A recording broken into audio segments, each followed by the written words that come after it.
Hello, everybody. Road Warrior 627 here, back with another Thoroughbred Racing preview here on my channel.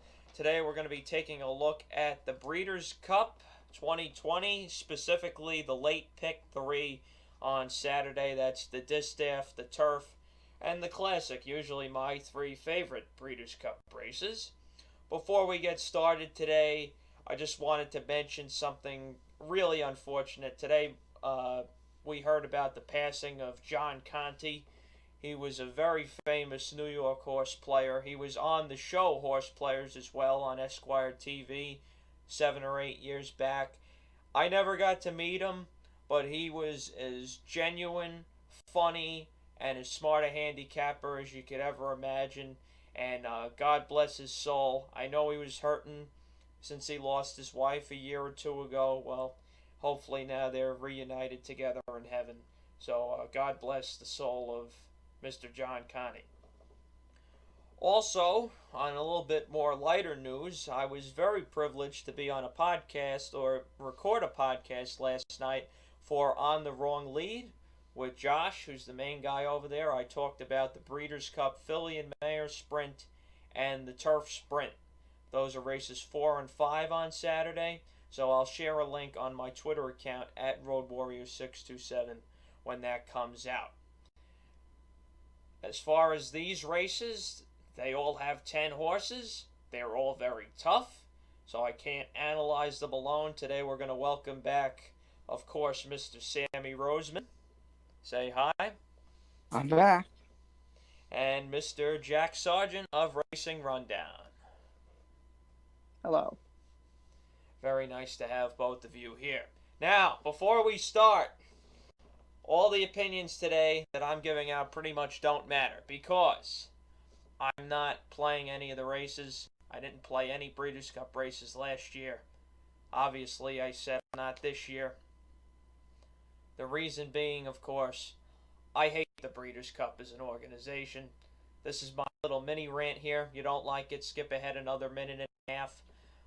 It hasn't been to Belmont since 2005, and that gets me really pissed off considering we have the best turf courses, great access to the horses down near the paddock, and as they come out onto the track through the building and on the apron. It's really built for the true racing fan, not for the frickin' celebrities that the Breeders' Cup loves. Now, obviously, this year there's no fans, whatever. But next year there probably will be. And the fact that New York hasn't had it for 15 years, and it'll be at least 18 if they get it in 2023, which is hard to imagine, I just hate them. That's the main reason. It also bogs down the racing during the year. There's also so many Breeders' Cup races that sometimes they even bog down their own racing.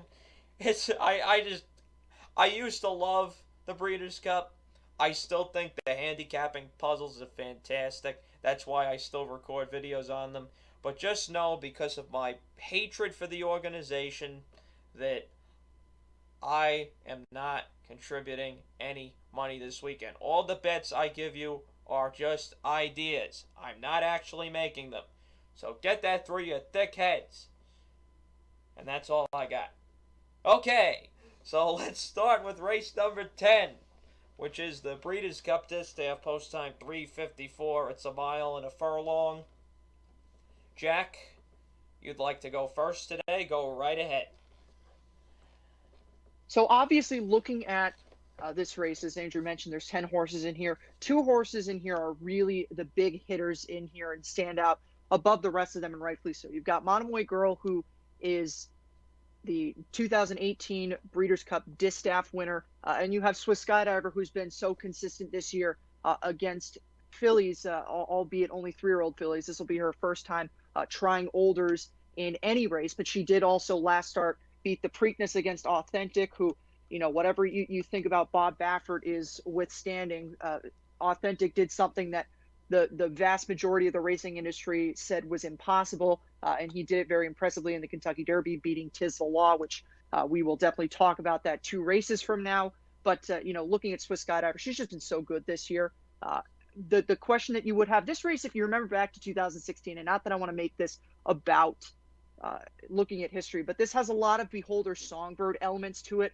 Ultimately, I'm going to go by the old adage here of the really good older filly or older mare is going to beat your really good 3-year-old filly. And I got to go with Monomoy Girl here just because she does have the experience factor. And, even though she has been realistically not really tested that much this year, she's just been far superior in her 3 wins, including the last win that she did have in the La Troyenne on Kentucky Derby weekend. So Monomoy Girl for me for win. Swiss Skydiver for second. This race is really chalky 1-2. I think third is where you're going to find the value in this race. You've got some very interesting horses that you could throw in for third. You have Valiance, who started on the grass in her career, and given the course earlier this year, the grass was not the place where she wanted to be. They figured out an opportunity to get her some wins, and she won the Spinster over this race course last time. So she is a play. You also have a filly who's coming in from California, Harvest Moon, who has run some really good races as of late. Was beaten first start of her career, but since then has won 4 straight races, including 2 graded stakes. Last start beat the Zenyatta Stakes over another multiple graded stakes winner in Fighting Mad. So she's a horse you can throw in for third. But the horse I'm going to go to is Horologist for trainer Billy Mott. This is a horse who looked like the wheels were spinning earlier this year back when she was with Richard Baltus. The trainer switch to Billy Mott really has helped her out. She's turned into a much better racehorse than she was in the early half of this year. So I'm going to go with her in there for third. For me, I agree with you. It's a 2-horse race. It's far 2 superior horses, but I'm gonna have to go with Monomoy Girl. She just does everything right you can ask her to do, and I just think she's gonna get the edge over Swiss Skydiver in this race. If you want to find some value, I think Ollie's Candies can get a piece. Same thing with Point of Honor, they can be charging late.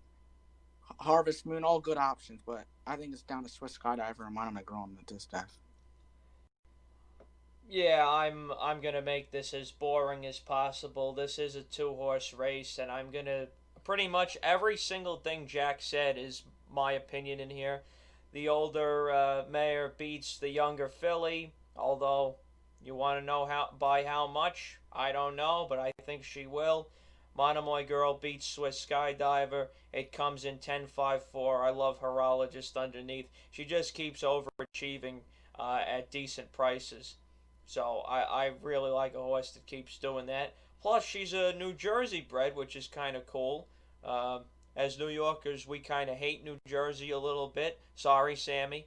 But it's nice to see a kind of locally bred horse do well at both Monmouth and Belmont. So I'd like to see Horologist hit the board here. As far as a betting idea, remember, I'm not actually betting. Simple 50-cent triple box, 4, 5, 10, $3. That's it. I wish I could be more creative, but I can't. Now it's time to move on to a race where you might be able to get way more creative, and that's race number 11, post time 4:33. This is the 1.5-mile Breeders' Cup Turf. And Jack, you can get us started. This would be a race to start off with where if you're not a person who is overly familiar with European racing, I really would feel bad for you in this race because this is a very European heavy field. Earlier this year, I'm actually on the record of predicting an Aidan O'Brien Breeders' Cup Turf win just because that's how unimpressive the American camp has been. That may or may not be the case given the fact that his top horse, Magical, is coming into this race off of a very disappointing effort in the Champion Stakes at Ascot back in October. And his other horse, Mogul, has had a good race, but you really question whether or not he's going to be able to stand up against some of the other Europeans. You've also got Lord North, who won a stake also at Royal Ascot earlier in the year, the Prince of Wales on that particular card, but he is coming into this race also off of a poor race in the Champion. And so ultimately, you may want to look against the Aidan O'Brien, John Godson thing here. If you're sticking local, there's several options with Americans. Channelmaker is a horse who has won 2 consecutive stakes the exact same way, gone to the lead. There hasn't really been much pace to challenge him in those 2 efforts in the Sword Dancer and in the Joe Hirsch Turf Classic, both in New York at Saratoga and Belmont. You've also got United, who has been consistent throughout his career. United is always going to run up to his competition level, whether or not it's in a 5K claimer or whether or not it's in a Breeders' Cup Turf. You're always going to see United up there close with horses. So those, I think, are two of your better bets if you're going for an American. You've also got Red King, who did run a good race in the Del Mar Handicap earlier back in July. So those would be the three Americans I would look to. I'd stay away from Arklow. I don't really see a lot of positives with him. And I would also honestly stay away from Magical, just because I was really turned off by that effort that she did have in the Champions. But ultimately, I'm going to stick to what I said. I will throw Mogul on top here with a Channelmaker United 2-3 finish. But, there are several other Europeans that you could throw in for that. Any of the top three spots. I think it would be foolish to not use a European in the top three if you were playing this race, though. Yeah, I agree. It's the European top heavy. It's just an interesting race when you think about it. I think you get some good value because I think the thing about Mogul is he runs his races, but at times he just doesn't run his races. Same with other horses, but like what you said about United, he runs his race every time. 8-1 is not bad if you're looking for value in this race. Red King beat United in that race in the Del Mar Handicap. We haven't seen him since. I'm just going to give Umberto Respielli the credit there. He won that horse the race. There's just a lot of good options if you want to go against the favorite Magical in this race. I know that sounds like kind of a random sort of thing to worry about when it comes to like turf horses, but has United ever won on like outside of California? That's just a quick question I have.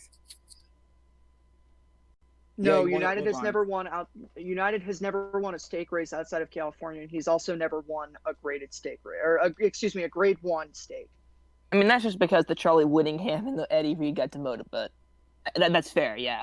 That's always something I brought up whenever that horse was mentioned. I always like, okay, but there's still a question mark about outside of California.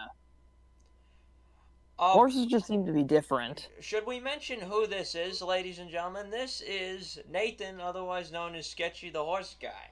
And sorry for my uninvited interruption. No, look, if we're on, you come in. That's up to you. You want to come on, you come on. I don't have no problem. I'm sorry I didn't watch your video yet. I saw you did put out one.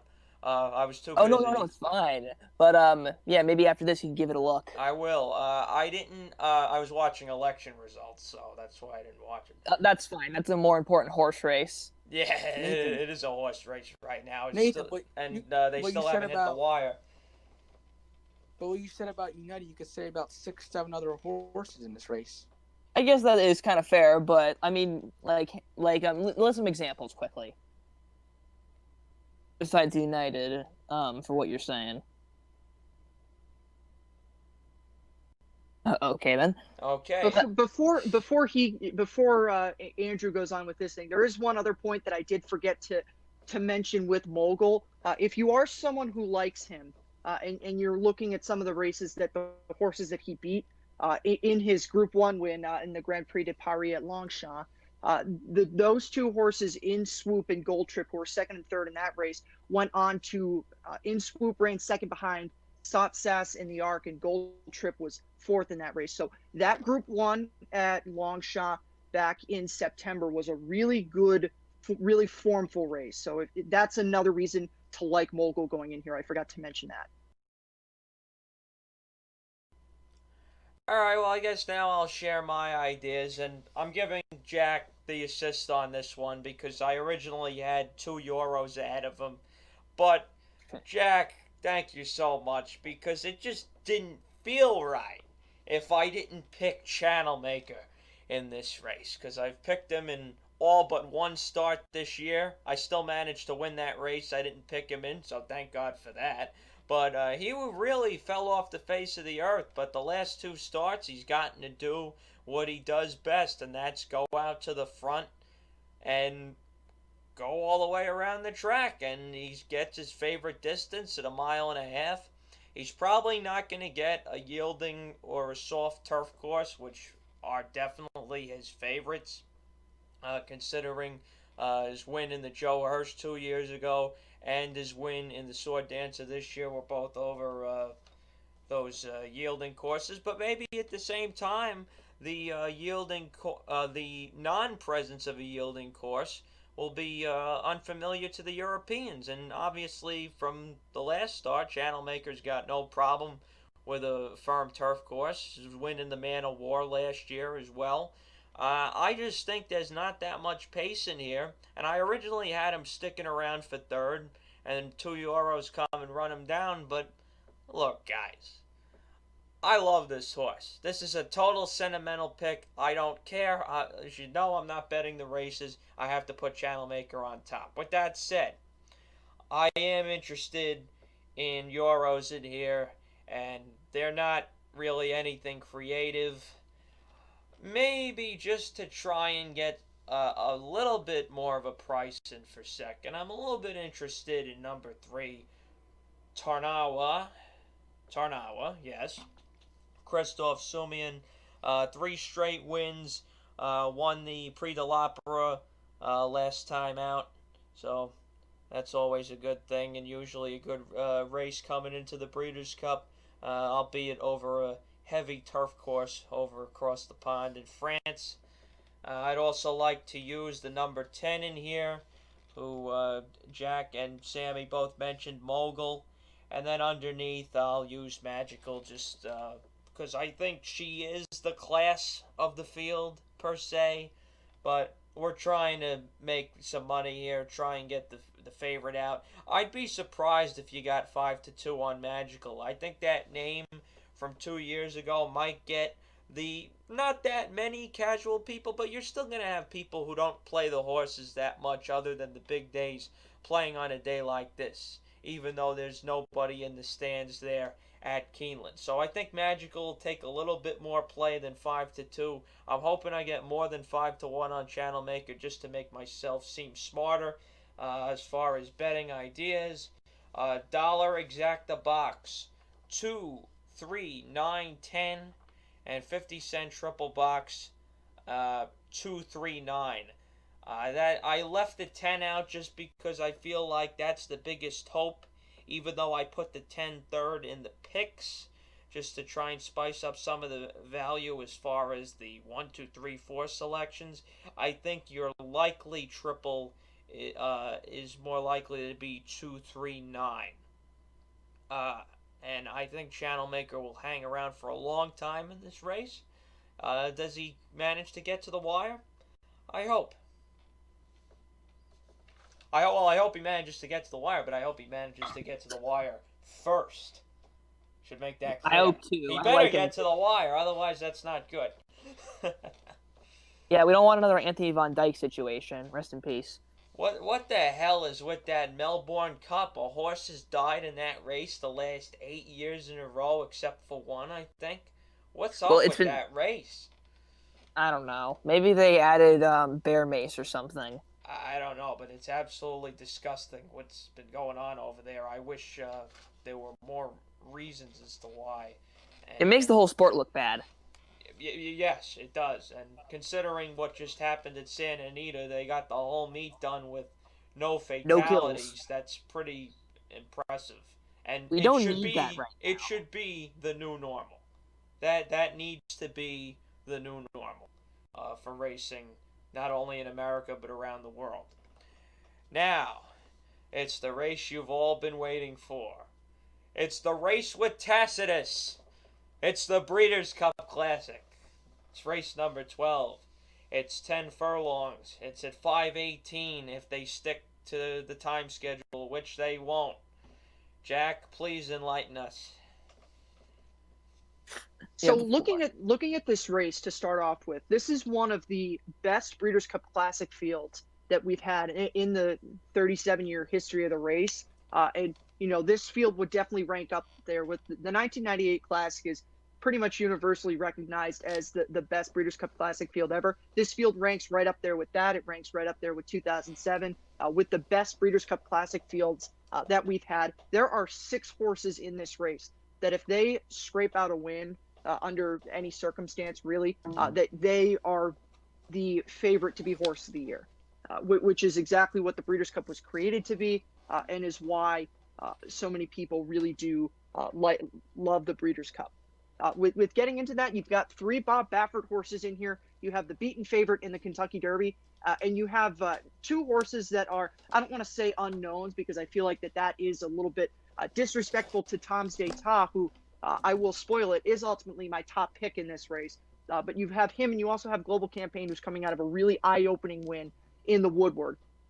To get to Tom's d'Etat, this is a horse who, early in the year and even into June and July, most people considered that this horse was the top handicap horse in the United States, going back to the last calendar year, to Keeneland in the Fayette Stakes last year, where he took out that race, and that was the first of what went on to be a 4-race win streak, all of those coming in graded stakes, the most notable of which race of that streak was the Grade 1 Clark on November 29th last year.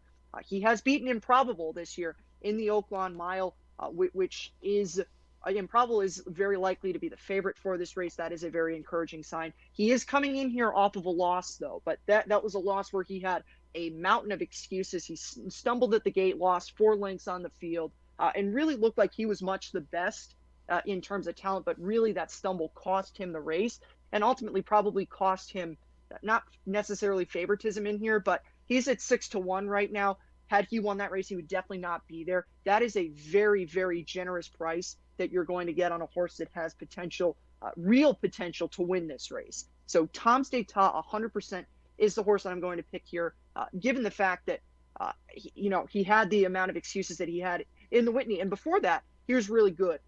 It also is a big bonus that he does have a win over the surface at Keeneland. That's something that I always like to see with horses running in these big races like that. He does have the win over the surface, which is a very good sign.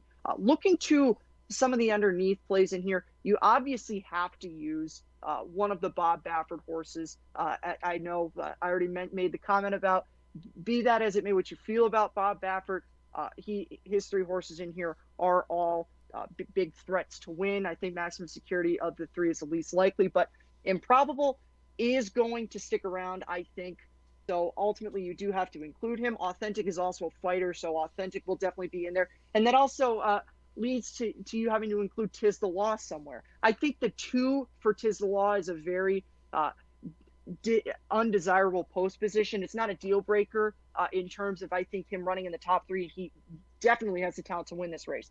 But he's going to have to come from off the pace in this race if he is going to want to win, which, even so, given the fact that there is a lot of speed signed on in here, most likely is going to be coming off the pace anyway. Because of that, he doesn't have to use his speed, so he probably will not elect to do that. So given the fact that I did talk about Improbable, though, I am going to put him second, and I'm going to put Tiz the Law in for third. It does feel like a little bit of disrespect, but ultimately I do think that the 2 post is enough for me to put Tiz the Law in the position to finish third behind Improbable.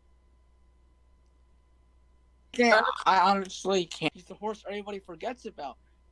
If he would have won that win, he probably would have been the morning line favorite. He beat Improbable pretty easily. He could have won by a lot more than 3/4 of a length at Oaklawn. Won the Stephen Foster really easily against By My Standards. He really likes this track. Won by 4 1/4. Gets a good post. 6-1 is a great price. And the Whitney, he's probably 3 lengths the best. If he didn't stump, he easily wins that race. 6-1 is just high on him. I can't not blame Jack for picking that horse. He's kind of like Awesome Again in the 1998 Breeders' Cup. Really good, but he's being overlooked because of other horses. In that one, Awesome Again was doing really good going into that Breeders' Cup, but people were focused more on Swain and Silver Charm, and they paid the price for it. Then you also got in this race, you got Tiz the Law. You got almost every horse in this race has a chance. Except Title Not Ready. a chance, but only horse that maybe 5 or 6. That's a better way to put it. Yes. No, the only horses in here that can't win are Title Ready and Higher Power, and I do not feel bad saying that Higher Power does not have a chance to win this race. Higher Power has significantly regressed from the John Sadler formula of horse gets his one big marquee Grade 1 win and then never runs up to that level again. Higher Power will never run up to that level that he ran in the Pacific Classic. If I'm wrong, I do not think I will be. I will accept being wrong for that, but I do not think I'm wrong, so I'm going to go out on a limb, say Higher Power will never run that kind of a race ever again. I think he automatically loses just because he's never won anything outside of California. All of his greatest performances came at California. I mean, Even we could his say that about every horse. not Almost. really. You could say Not the same really. thing about The Tiz the Law. California factor doesn't. The California factor in this race is ultimately irrelevant with higher power. If he had the talent, you could make the case for it, but he just has not had the talent It's not good in enough. any of his races. Besides Maximum Security, who I already think is a mildly questionable horse in some areas, obliterates him every time. But anyways, so Tiz the Law got him in the race. The one thing I don't want to criticize Manny Frank. I'm not gonna criticize him, but do you guys think he should have taken the lead after Authentic stumbled? He should have went right with it. Can I just say something about the Derby? Go ahead, Andrew. Please. In hindsight, yes, I do. I think he should have been up there because look, you're on the best horse in the race. Tiz the Law is the best horse in the Derby, going in. That's unarguable that he's the best horse going in. Yeah, if you get the opportunity to be alone on the lead, yeah, you go. You no questions asked. But I mean, I can't blame him. I hate all the people that are coming out of this Derby and saying that Authentic is better than Tiz the Law. Just look at Trackus. Just look at Trackus, and you know that's not true. He's not better than Tiz the Law. He's not. What's Trackus? Is that a fancy way to say Travers? Trackus. T-R-A-K-U-S. Trackus is a program that gives more advanced analytical data on a horse than even PPs can give. The only thing I look at with Trackus is the ground loss versus how many lengths the horse was beat by. I don't have the actual numbers, but you can go back and look, and I think it was something like Tiz the Law was better by about 17 feet, which is about 2 lengths. So that's what you need to look for. Now look, Tiz the Law didn't run his exceptional race. He didn't run his Belmont. He didn't run his Travers, even though the figures say that his Derby was better than his Belmont, which is total bullshit. The figures are totally wrong. Tiz the Law was the best horse in the Derby. Not by that much, but he was. Now, it was just the execution.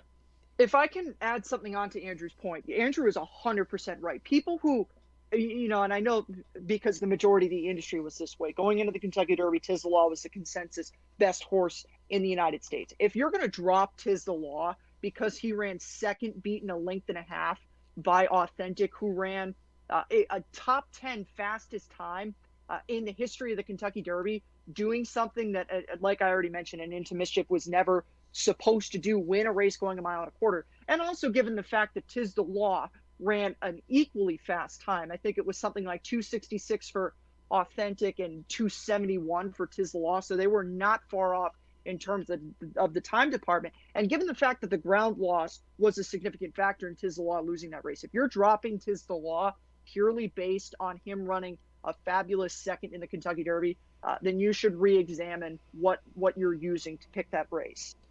Tiz the Law, Authentic ran 2 minutes, 0.61. Tiz the Law ran 2 minutes, 0.82.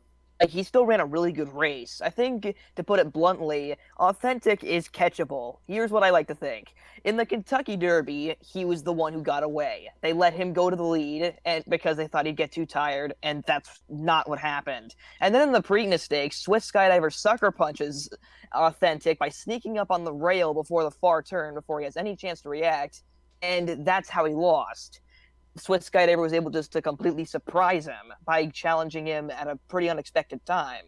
So it's really just all about how you handle it. I think Manny Franco in the Derby, he even looked back from the race. I think he just, I don't want to say overconfident. I just think he thought he was going to he thought Authentic was going to stop eventually. Everyone did. Yeah, everybody did. Alright, so everybody probably thinks I'm picking Tiz the Law based off of the little mini rant I just went on. I am picking him second. I'm picking Tom's Day Yeet. That's for Dennis Trusty. Tom's Day Ta to me, is the most obvious choice in this race. He was the best handicap horse going into the Whitney. To me, the Whitney, yeah, it was a bad stumble. He ran nice to finish it off. I don't think he ran his best that day anyway, but he's got no problem coming off a decent amount of time. They purposely gave him the time off. Look, I like to see horses run, but if they think that's what's best for this horse, then so be it. I don't think giving up now is a good option with him. I don't think you're getting 6-1 though. I think you're going to get 4-1. I think people understand that this horse is going to run a huge race. Now, they're still going to bet 'Tis the Law because of the name. There's going to be a little bit more money on Authentic because of the name. There's going to be more money on Improbable because of recency and Baffert. So you're not going to see that price on Tom's D'Etat drop all the way to 3-1 or 7-2, but I think 4-1, 9-2 is where he's going to wind up because a lot of very smart people, pretty much I'd say about 40% of the people I've talked to are picking Tom's D'Etat to win this race. And obviously, sometimes people follow other people, and that drives the price down too. But I do think he's going to win. I think he's the best horse. 7-year-old would be a great story, and I don't even care about stories in horse racing. I just think he's best. 'Tis the Law underneath for second. Underneath there, by my standards, who's done really well this year. Honest Racehorse always runs nice. He's really coming to his own. And then underneath, Global Campaign, who might be able to get up near the lead early on and stay there a little bit as he gets past late. Now, the pace scenario.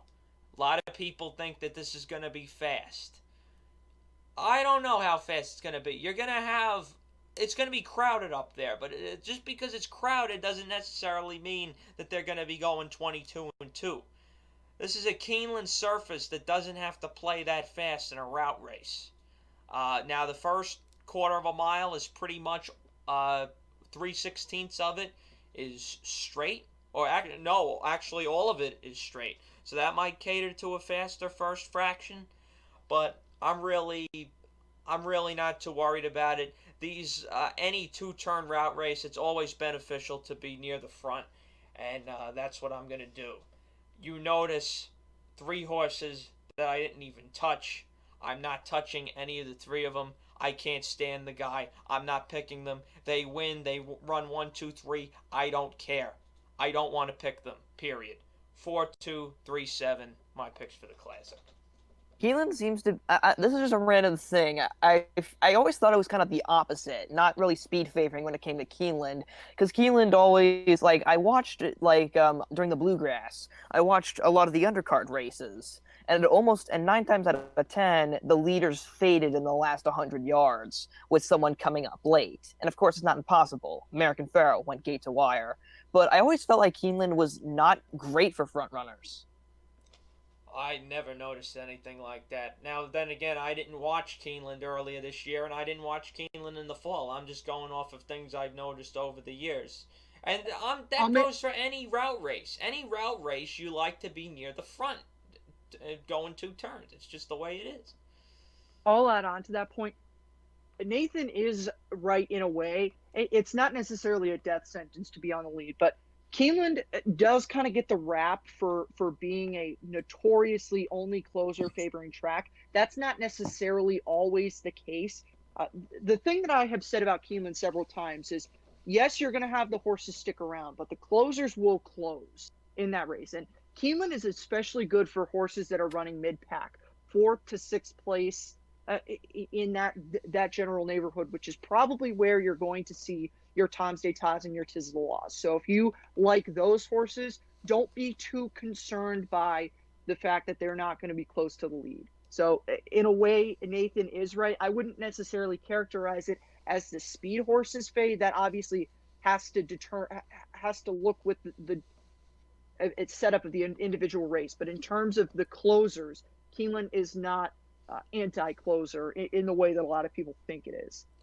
I kind of used that whole point that I previously made as the basis for for the video I made, just like as a bit of a spoiler alert, I don't pick any of the front runners, and I know that's a little bit of an extreme choice, but that's what I went with it. Of course there's always going to be a chance for anyone to win, but I'm very much leaning towards the stalkers. I disagree with you guys. Keeneland's really fast track. You go to the lead, you got a great chance. It was very speed biased. I don't know about speed bias, but if you go to the front, you're in good shape in the fall meet. Just the first race, this might be irrelevant, but the first race of the meet, Ricardo Centeno put his horse to the lead. Horse was backing up. Horse won because the horse was on the lead. I think it's more of a speed favor in track, but it can also benefit from closures. What about with like some of the major races, like with Ivar and the Shadwell Turf Mile? I know different That's surface. turf. Yeah, There's difference. Totally. I guess that's a lot of actually. You know what? That is a fair point. A lot of those races where the horses come flying late, it's the turf and not the dirt. Well, I I'm will gonna bring add up the some. stat. I I'm will gonna bring add up the something. stat. I will Andrew and add Jack. something. There was one race that I specifically looked at, and I know this because a lot of people said to me that in the Phoenix that the speed was going to hold 100% in that race, and there was going to be it was extremely it was not very smart to include closers in that race, and I thought that it was a race that was very advantageous to include closers in, and I wound up being right in that spot with the effort that Diamond Oops turned in that race. And Diamond Oops was coming from about that area. So it obviously depends on the individual race. Fair also point. It's not remember- going to be the same way every time. It's a Andrew, very you go. short stretch, too. So, Let- I also want. Oh, you guys can speak. I just wanted to throw in, I forgot to give my bet for this race. Exact a box 2 for however much you want. That's my bet. Mm-hmm.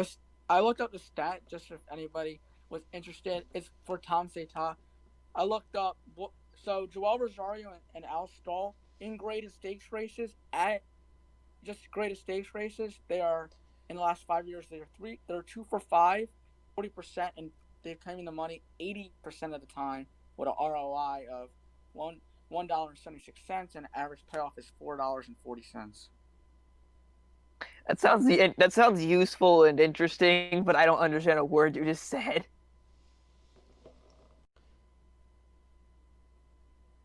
It means that they have positive ROI. ROI is return on investment. A 176 is not a positive ROI. Needs to be over $2. Yeah, I'm talking about average payoff. Oh, okay, then that's a language I can understand. All right. Anybody else? Any other thoughts on the classic, guys? Screw Baffert. Yes, screw Baffert. I mean, you could tell from my picks, screw Baffert, but I made the same audacious choices in my video, so you and me both, buddy. sounds good. Yeah, I know we're probably gonna get screwed, but I don't care. $1 pick 3 play for these 3 races. 5-10 over 239 over 234. That's $18. Remember, I'm not betting any of that. I'm not betting anything at all. That's just a guide to what I would do if I was. That's it, everybody. Thank you so much for watching this video. This will probably be the last major preview of this calendar year on the channel. Maybe I'll have small ones for the Cigar Mile or anything that comes up interesting at Aqueduct. But as for the big ones, that's about it. Anything else to say, guys? Thank you all very much for coming. I do have 2. I'm going to run through these really quick, not spend too much time on this, but I do have 2 races where I want to give, if anyone's interested in trying to find a long shot to play against a race that is going to have, with the favorites are going to take a lot of money. I'm going to run through that, and then I'm going to run through a race where I think going with a horse that's a shorter price is the smart thing to do. So I'll start with the long shot race first, looking at the filly and mare sprint. I, throughout the year, have been thinking that Bell's the One was going to be the wise guy horse for the filly and mare sprint. And going into the Breeders' Cup, it looks that that's going to be the case. But the problem with Bell's the One is she's everyone's wise guy horse. So the value on her is going to be gone. So I'm looking another route here. There's no way that I think all 3 of those speedballs, Venetian Harbor, Serengeti Empress and Gamine. There's no way that all three of them are going to stick around. Venetian Harbor was tiring at the end of the Raven run, and they weren't going nearly as fast as they're going to go in this race. So this is a race that absolutely sets up for someone coming from behind. A lot of people are going to look to Bell's the One. I'm looking at a different route just because this would be purely based on value. I'm looking at Sconson.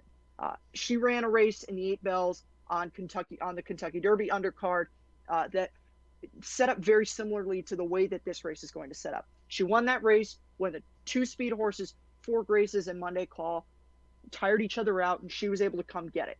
I think that she would be your best value play to go with in here.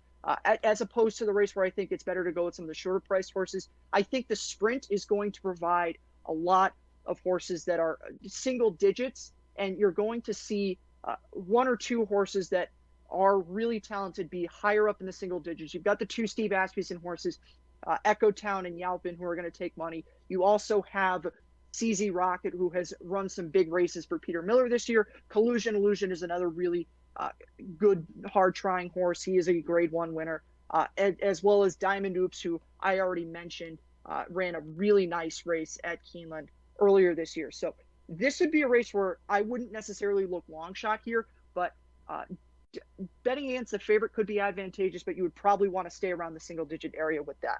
Aside from that, that's all I have for the Breeders' Cup. I like Sconson a little bit in that race, too. Is Finite there? 4th. No, Finite is not there. Because I think that race could have set up for her, too. All right, guys. Well, thank you very much all for coming on today's program. Hopefully you all enjoyed it. It was a little bit of bullshit, but that's what I try to promote here, as always. Whichever candidate you were rooting for in the election, I was rooting against you. Just remember that. And writing in is the way to go. Just keep that in mind for next time. Thank you all very much. Pay your bills first and enjoy the Breeders' Cup World Championships.